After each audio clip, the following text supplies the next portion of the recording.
திருச்சிற்றம்பலம். வேளமுகத்தனை வேலனைப் பெற்றவள் ஆளிமுகுந்தனின் அன்பு சகோதரி ஊழி முதல்வனுக்கோர் பங்கிருந்தவள் வாழி சிவசக்தி மலர்ப்பதம் வாழ்கவே. தவணறி காட்டிடும் தற்பரன் பவவின நீக்கிடும் தயாபரன் நவமணி நாயகி நல்கிய புத்திரன் சிவகுருநாதர் சேவடி போற்றுவாம்.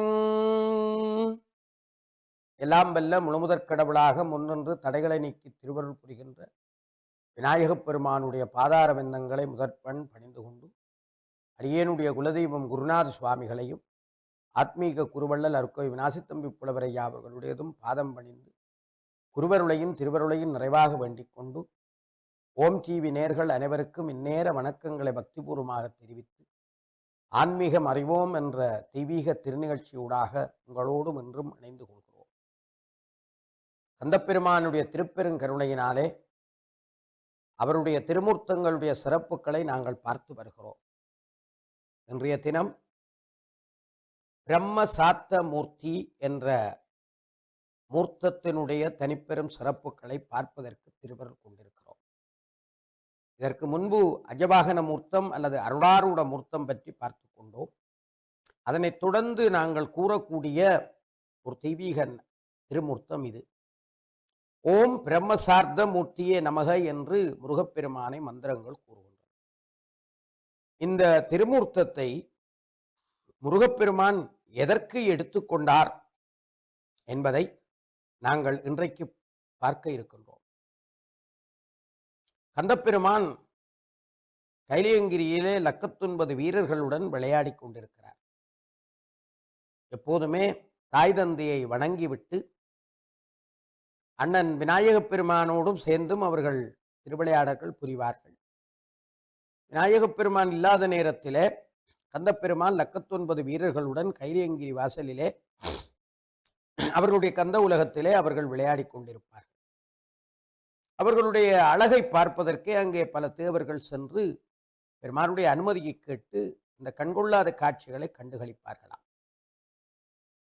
அப்படி ஒரு நாள் அவர்கள் விளையாடி கொண்டிருக்கிற போது பழமையிலே கைலியங்கிரிக்கு பரமபதியாகிய சிவபெரும்பொருளை வந்து வணங்கி அவரிடமிருந்து பெற்றுக்கொண்ட தொழிலை செவ்வனையே செய்வதற்காக பிரம்மதேவர், விஷ்ணு, ருத்ரன் மற்றும் இந்திராதி தேவர்கள் எல்லோரும் வந்து வணங்கி போவார்கள். ஏனென்றால் சிவபூஜை செய்யாமல் யாருமே எந்த காரியங்களையும் செய்ய முடியாது.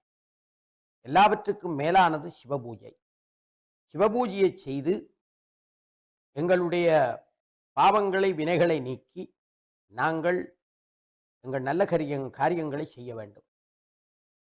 ஆகவே சிவபெருமான் தான் பிரம்மா, விஷ்ணு, ருத்திரன், மகேஸ்வரன், சதாசிவன் இப்படி எல்லா மூர்த்தங்களையும் பரமபதி தோற்றுவித்தார் உலகத்தினுடைய நன்மைக்காக.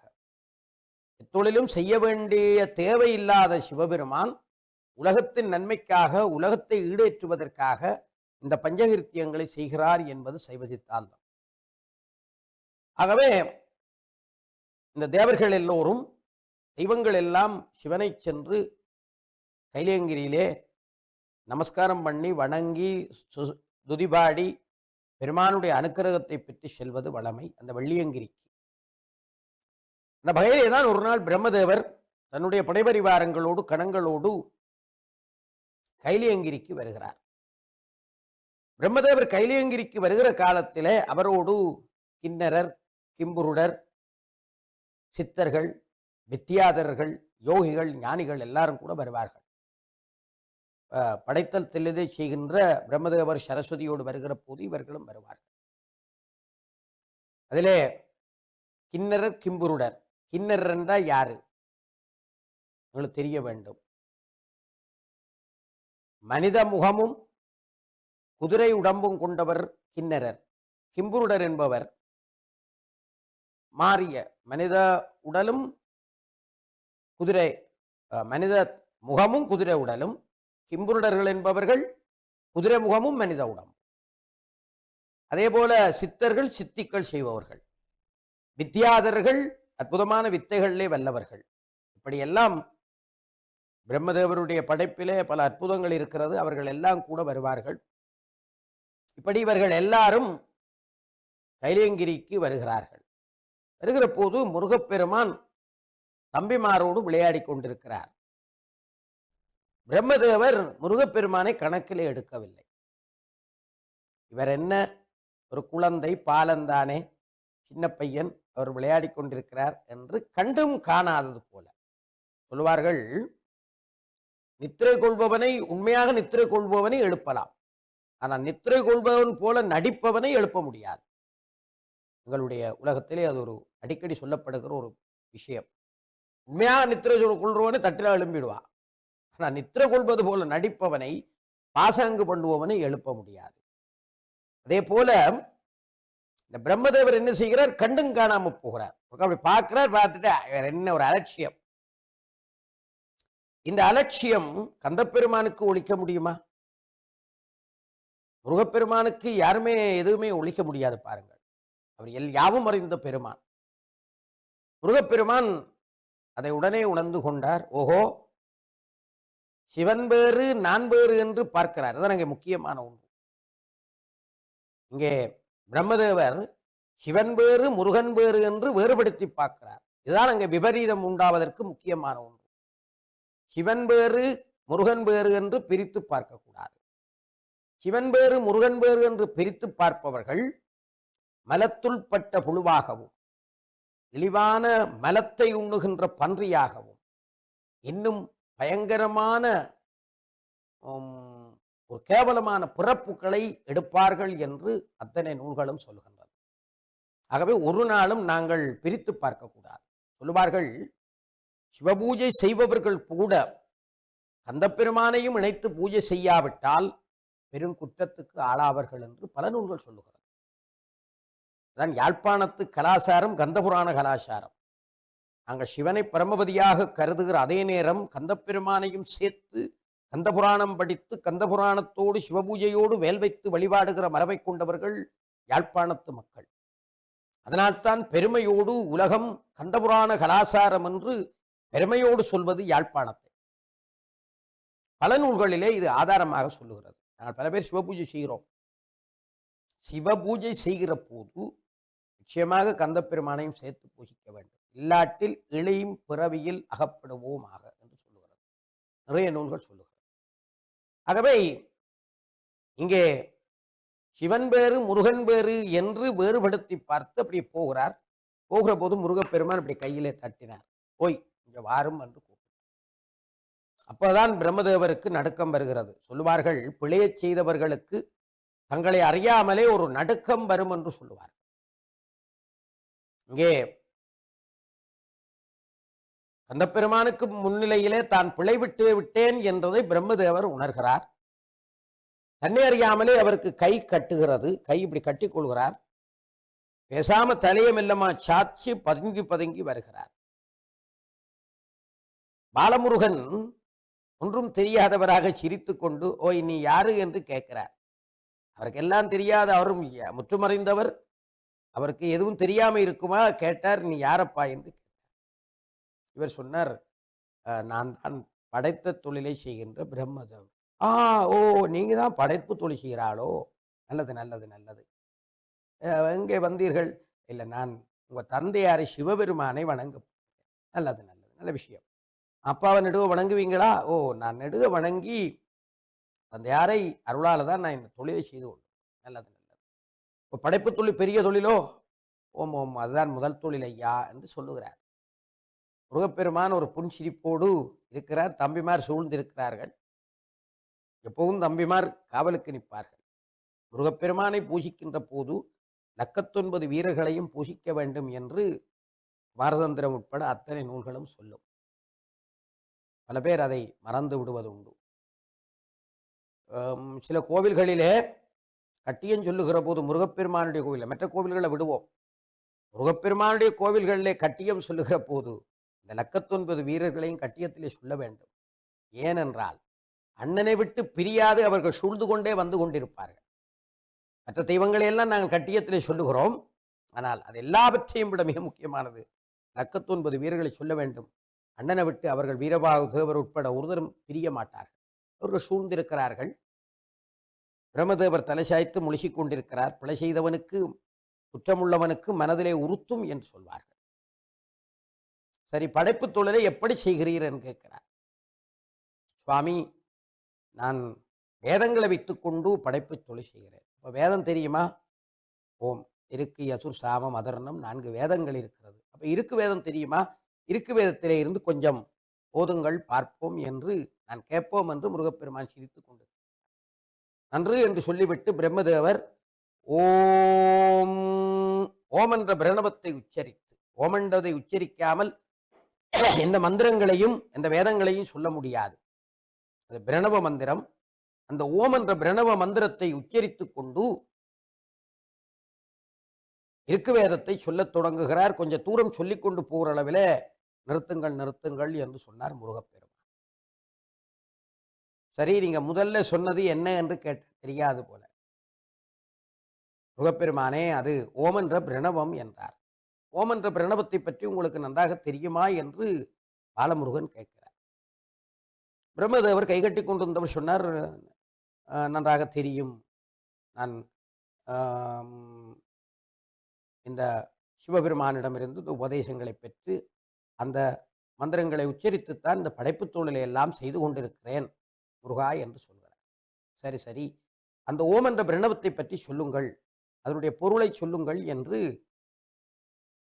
முருகப்பெருமான் கேட்கிறார். பிரம்மதேவர் ஓம் என்ற பிரணவத்தினுடைய சிறப்புகளை எடுத்து கூறுகிறார்.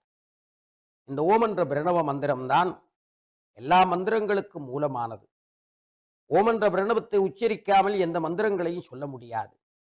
பின்னுக்கு இருக்கின்ற பீஜாட்சரத்தை மாற்ற மாற்ற மந்திரத்தினுடைய தன்மை மாறும். ஆனால் ஓம் என்ற பிரணவத்தை மாற்ற முடியாது. ஓம் கணபதியே நமக, ஓம் கணபதியே ஸ்வாகா, ஓம் கணபதியே உம்பட் மந்திரங்களை பின்னுக்கு இருக்கிற பீஜாட்சரங்களை மாற்றலாம். ஆனால் மூல மந்திரத்தை மாற்ற முடியாது. ஓம் என்பது முன்னுக்கு இருப்பது. அகார உகார மகாரங்களுடைய சுருங்கிய வடிவம்தான் ஓம் என்பது என்று சொல்கிறார். சொல்லிவிட்டு அதில் அகாரமாக இருப்பது படைப்பு அடியேன்தான் என்று பிரம்மதேவர் சொல்லுகிறார். உகாரம் காத்தற்கடவுளாகிய விஷ்ணு, மகாரம் அது அழித்தல் ருத்ரன், எல்லாவற்றினுடைய சுருங்கிய வடிவம் ஓம் என்பது என்று ஓமை பற்றி சொல்லுகிறார். இந்த ஓம் என்ற மந்திரம் சமஷ்டி பிரணவம் விமஷ்டி பிரணவம் என்று 2ஆக இருக்கிறது என்று சொல்கிறார். இந்த சமஷ்டி பிரணவம் விமஷ்டி பிரணவம் 2ம் இணைந்துதான் விநாயகப் பெருமான் தோற்றம் பெற்றதாக வரலாறு சொல்லுகிறது. அந்த சமஷ்டி பிரணவம் விமஷ்டி பிரணவமாக 2ஆக இந்த பிரணவ மந்திரம் இருக்கிறது. இந்த பிரணவ மந்திரமானது அற்புதம் வாய்ந்தது. தசீசி முனிவருடைய தந்தையாகிய அதர்வண மகர்ஷியாலே இது அறியப்பட்டு இறைவனுடைய திருவருளோடு உலகத்துக்கு வெளிப்படுத்தப்பட்டது. பிப்பிலாதனன் அப்படி அவர்களுடைய மரபிலே வந்தது. ஆங்கிரசு என்ற மரபிலே வந்தது. என்னுடைய மகன் சனக்குமார முனிவருக்கு அந்த மரபிலே வந்து உபதேசம் பெற்றது. இப்படி அதனுடைய சிறப்புகளை எல்லாம் முருகப்பெருமான் சொல்லிக் கொண்டு போகிறார். பிரணவ மந்திரத்தினுடைய சிறப்புகள், அதனுடைய தனித்துவங்களை எல்லாம் சொல்லிக் கொண்டு போகிறார். அப்படி சொல்லிக்கொண்டு போகிற போது ஒரு கட்டத்திலே முருகப்பெருமான், சரி சரி, இப்ப இதுதான் இதனுடைய பொருள் என்று கூறுகிறீர்களா என்று முருகப்பெருமான் கேட்டார். பிரம்மதேவர் விழித்து திகைத்து மீண்டும் சொன்னார், ஆமாம் ஆமாம் என்று சொன்னார்.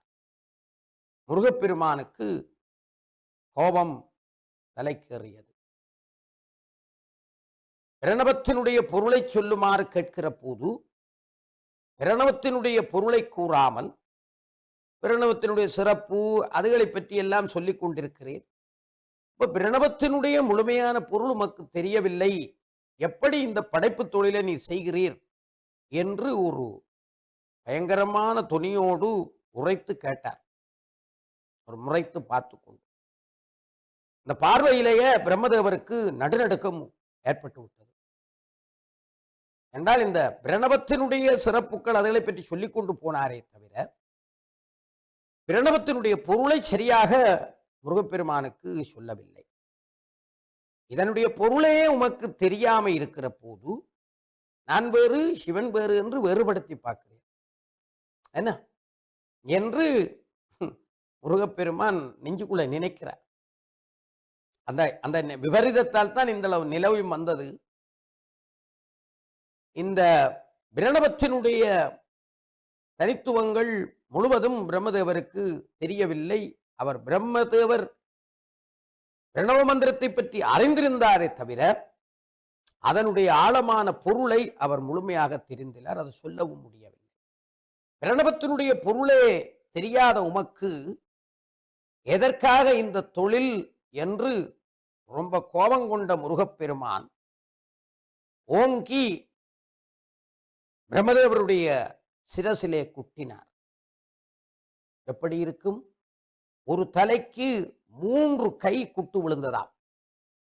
அழகாக கந்த புராணம் அதை சொல்லும், திருத்தணிய புராணம் சொல்லும். ஒரு தலைக்கு 3 கை. ஏற்கனவே இந்த பிரம்மதேவர் உச்சித்தலையால் ஆணவம் கொண்டு சிவனுக்கும் 5 முகம் எனக்கும் 5 முகம் என்று கருதினார். சிவபெருமானுக்கும் ஈசானம், தத்புருஷம், அகோரம், வாமதேவம், சத்யோஜாதம் என்று 5 முகம்.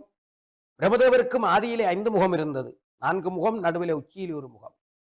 அவர் சிவனுக்கு நான் சமன் என்று அவர் கருதிய நேரத்திலே அதை உடனே உணர்ந்து கொண்ட சிவபரம்பொருள் இவருடைய ஆணவத்தை அடக்க வேண்டும் என்று தன்னுடைய இருதயத்திலே இருந்து பைரவ பெருமானை தோற்றுவித்து அந்த பைரவ பெருமானோடு அம்பாள் சாமுண்டா தேவியாக இணைந்து அவர்கள் வந்து பைரவர் பிரம்மதேவர் சிவபெருமானை பார்த்து சிரித்து அந்த உச்சித்தலையை கிள்ளிக் கொண்டார்.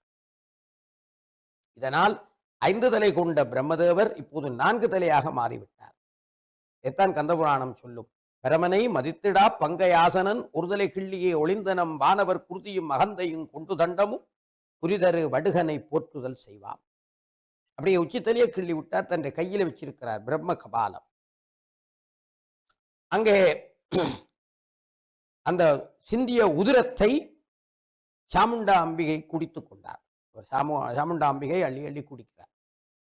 இந்த பிரம்ம கபாலம் கொய்த அந்த தோஷம் நீங்குவதற்காக காசியிலே சென்று அன்னபூரணியையும் வழிபட்டு காசி விஸ்வநாத பெருமானையும் சாலட்சி அம்பியையும் கும்பிட்டு பைரவர் அந்த தோஷத்தை நீக்கியார் என்பது ஒரு பெரிய ஒரு வரலாறு. அதனாலே தான் காசி சேத்திரத்திலே இருக்கிற காலபைரவருக்கு சக்தி அதிகம். இப்படி 4 தலை ஆகிவிட்டது. இப்ப அந்த 4 தலைக்கும் ஒரு தலைக்கு 3 கை ஓங்கி பயங்கரமான குட்டு விட்டார் முருகப்பெருமான். அந்த மூக்குகளாலே அந்த தலைமயிர் சாம்பலாக போனது என்று சொல்லப்படுகிறது. மூக்குகளுக்கால ரத்தம் எல்லாம் சிந்தித்தது. பிரம்மதேவர் கெதிகலங்கி நிற்கிறார். வீரபாகு தேவரை கூப்பிட்டு இவரை கொண்டு போய் கந்தவெப்பு குகைக்குள்ளே அடை என்று சொன்னார். வீரபாகு தேவர் பிரம்மதேவரை கொரகொரண்டு பிடித்து இழுத்து கொண்டு போய் கந்தவெப்பு என்ற குகைக்குள்ளே அடைத்து பராங்கல்லாலே மூடிவிட்டார். இப்படி அகோரத்தோடு பிரம்மதேவரை தண்டித்து முருகப்பெருமான் நின்ற நிலைதான் பிரம்ம சாத்த மூர்த்தம் என்று சொல்லப்படுகிறது. இந்த பிரம்ம சாத்த மூர்த்தம் பற்றி சொல்லுகிற போது திருத்தணிய புராணம் இந்த பெருமான் எப்படி இருந்தார் என்றால் அகோரத்தோடு அங்கே தண்டிக்கின்ற ஒரு திருமூர்த்தத்தோடு இருக்கின்றார். ஒரு முகம், அந்த மூர்த்தத்திலே அபயகரம், வரதகரம், மேலே இடது பக்கத்திலே மேலே இருப்பதிலே கமண்டலம், மற்றதிலே அக்கமாலையோடு அவர் காட்சி கொடுப்பார் என்று சொல்லப்படுகிறது. இந்த பிரம்மதேவர் அது அடுத்த நிலைக்கு வருகின்றதற்கு முன்பு இந்த பிரம்மதேவரை குட்டிய நிலைதான் பிரம்மசாத்த மூர்த்தம் என்று பெருமையோடு சொல்லப்படுகிறது. ஆகவே அன்பர்கள் சிவன் வேறு முருகன் வேறு என்று நினைக்கக்கூடாது என்பதற்கு, அப்படி தாங்கள் நினைத்து விட்டால் இந்த திருமூர்த்தத்தை வழிபாடு செய்து எங்களை மன்னிக்குமாறு கேட்டுக்கொள்ள வேண்டும். அப்படி விபரீதம் நாங்கள் வணக்கம் செலுத்தினால் நாங்கள் சிறைக்குள்ளே அகப்பட வேண்டி வரும் என்ற ஒரு நிலையை காட்டுகின்ற ஒன்றுதான் இந்த பிரம்ம சாத்த மூர்த்தம்.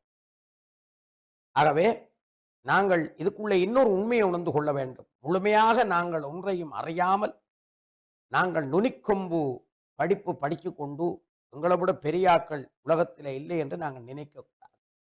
அப்படி ஆணவம் கொள்ளுகிற போது முருகப்பெருமான் அவர்களை தண்டிப்பார். ஔவையாருடைய அகந்தையை அடக்குவதற்காக சுட்டபலம் சுடாதபலம் கேட்ட வரலாறு உங்களுக்கு தெரியும். அதே போலத்தான் இங்கேயும் பிரம்மதேவருடைய ஆணவத்தை அடக்குவதற்காக பிரம்மதேவரை குட்டி சிறையிலே அடைத்த அந்த திருமூர்த்தம் பிரம்ம சாத்த மூர்த்தம் என்று வரலாற்றிலே கூறப்படுகிறது. ஆகவே அந்த கந்தப்பெருமானை, இந்த பிரம்ம சார்த்த மூர்த்தத்தை நாங்கள் வணங்கி பெருமானுடைய திருவருளை பெற்று நாங்கள் ஆணவம் அகந்தை மமதை கொள்ளாமல் நல்ல நெறியிலே வாழ வேண்டும் என்று கூறி ஓம் டிவி நேயர்கள் அனைவருக்கும் அற்புதமான பிரம்மசாத்த மூர்த்தத்தினுடைய திருவருள் கிடைக்க வேண்டும் என்று பிரார்த்தனை பண்ணி உலகத்திலே இந்த உரையரங்கை நிறைவு செய்து கொள்கிறோம். உருவாய் அருவாய் உளதாய் இளதாய் மறுவாய் மலராய் மணியாய் ஒளியாய் கருவாய் உயிராய் கதியாய் விதியாய் குருவாய் வருவாய் அருள்வாய் புகனே. திருச்சிற்றம்பலம்.